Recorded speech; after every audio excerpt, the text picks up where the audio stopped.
Fortunato Brothers is a 50-year-old bakery, started in 1976. My father and my two uncles came from Naples, Italy in 1971.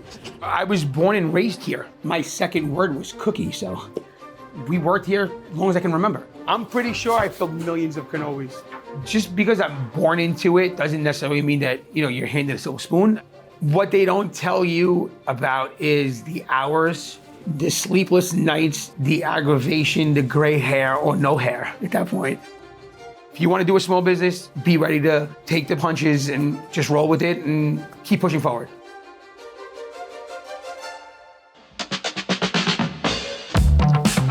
How about you? Just chocolate chip? My name is Biagio Fortunato. I'm one of the owners of Fortunato Brothers Bakery. We are one of the most iconic bakeries in Brooklyn. And if you don't know that, that's shame on you. When it comes to cannolis, yearly-wise, we're probably somewhere in the ballpark about 300,000 a year. And today we make them the exact same way we made 50 years ago. All right, so let's go in the back. We'll show you where the cannolis are being made and the back of the house staff. This is Pietro. He's gonna be pulling the cannolis. He's very quiet and shy. It's when the camera's not on, he's, he gets into his character. This is the cannoli dough. It gets put on the sheeter, then it gets rolled up, put on the table. We cut it with these homemade tools. This recipe is about 80 years old.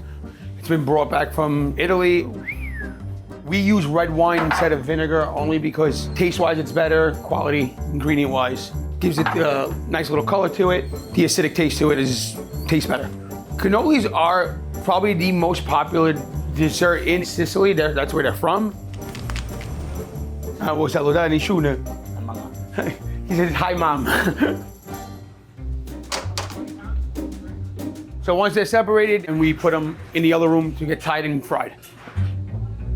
We have wooden dowels that we use. We egg wash the top of them so we can tie them. Then they go into the fryer. Some people use the table, some people use the hand method. My Uncle Frank uses the table. How long you been tying them? 50 years. 50? Same recipe, same technique, same system method since we opened. 50 years, there's no reason to change it. No, if it's not broken, why bother? The tying part isn't the issue. I think it's the time accumulation.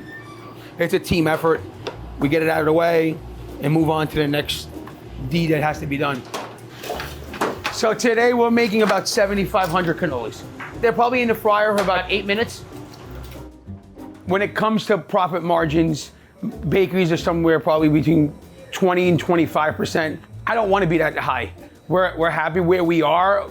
There's no reason to sacrifice quality for a ton of profit. Once they come out of the fryer, rule of thumb, you give it maybe a minute or two just so they're not piping hot, and then you got to pull the sticks out quick because if not, it'll tie and get stuck around the shell. Here, if anybody wants to feel how hot the stick is, be careful. See, this is what happens when they're not tied properly.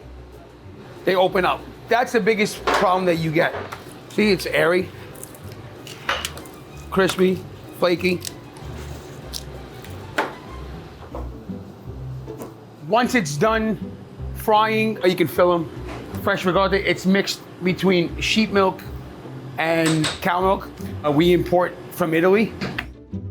When it comes to pricing items, I keep hearing, oh, you guys, for the ingredients you use, you're lower priced. Do you really need to import sheep ricotta from Italy when you can get it here? You don't, but if you want to keep tradition and keep quality, you have to. This is typically how we serve them here. The authentic way, that we'll make some of them that way, has pistachio on one end usually, because it kind of differentiates the difference on it. And then you have a glazed cherry and then a orange peel. Another thing we make is Sfogliatelle, a pastry made in Naples, Italy. It was invented there. The story is the actual pastry was Santa Rosa. Yes, he was born in the convent of Santa Rosa. Made by a nun. By a nun, yeah. A nun that had leftover semolina and leftover cheese, and she put it together, and out came something similar to this. This is Mike. We gotta get you on camera. He is the original founder, baker. He's the reason why this place exists, basically. How long are you doing this? 65 years for sure. 65 years he's doing this. For reference point, he's 76. Child labor in Italy was legal. I started in the bakery when I was 7. 1970, when I came here, nobody makes sfogliatelle. It was very hard to find somebody, and so I took advantage. 1971, already I make $1,000 a week with sfogliatelle. It was a lot of money that time. I'm gonna be here until 128. Why 128? I decided a long time ago. I know, but why 128? Normal people are like 100. My father says he wants to live to 100. No, I am 128. 125, I'm gonna retire, no more work.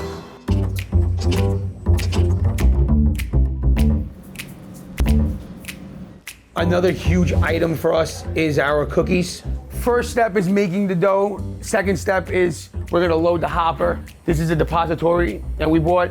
It's about $65,000. You can get it at Empire Bakery Supplies in Hicksville, New York. Basically, it cuts our production time in half, if not faster, depending on the type of cookie we're making. This is Eddie. Eddie's one of our oven guys and main bakers. Show him how you flip. All right. People complain if they don't get enough sprinkles on each cookie. A lot of people like the sprinkles, the chocolate chip. Those are the ones that sell the most. It's about 9,000 cookies we will be making today. I got about 140 trays, 60 cookies in each tray. There's about 30 different types of cookies. The cookies we make, cherry, chocolate dots, different types of cake cookies, pinoli cookies, rainbow cookies. They call it 7-layer cookie. If you count the layers, there's usually 3 layers of color sponge. Then there's 2 layers of jam. We use a raspberry and the apricot, and then 2 layers of chocolate. People tend to skimp on the chocolate part. They only do 1 layer. You know who you are. Can't call it a 7-layer cookie if it only has 6.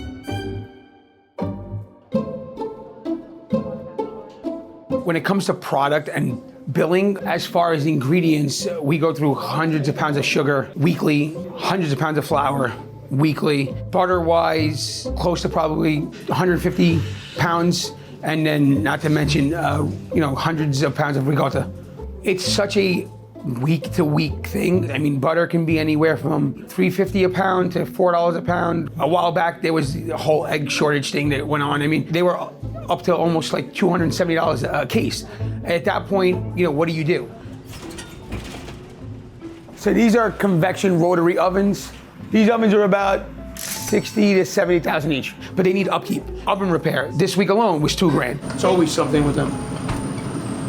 Every time that you call someone to come in for something. Thank you. Thanks, Nino. Ciao. It's a couple $100 here and a couple $100 there. The biggest expenses besides payroll, insurance.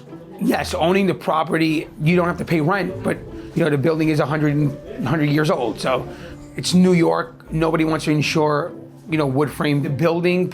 Our insurance policies are like $90,000 a year, which is insane. You're always paying something. So it's never a dull moment. Everybody good? I mean, you're born into this life. You're out of school, you come and help. If you haven't, give it to him. It was never like a chore. It's enjoyable. The experience, the knowledge of learning things become fun. It's the day-to-day that becomes the stressful part of it. And can you do me a favor? You have an order coming to me, right? I think this business gives you tough skin. The hard part about it is that tough skin doesn't have to be always there.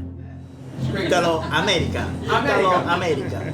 It's family, so I've watched them fight, yell, and scream and argue to the point where you're like, oh, this is bad. And then 2 minutes later, it's like they're having coffee together. So as hard to be around family that often, it's also good. They always seem to come through when you need it. Then we don't need anything else. 50 years in business nowadays is no small feat.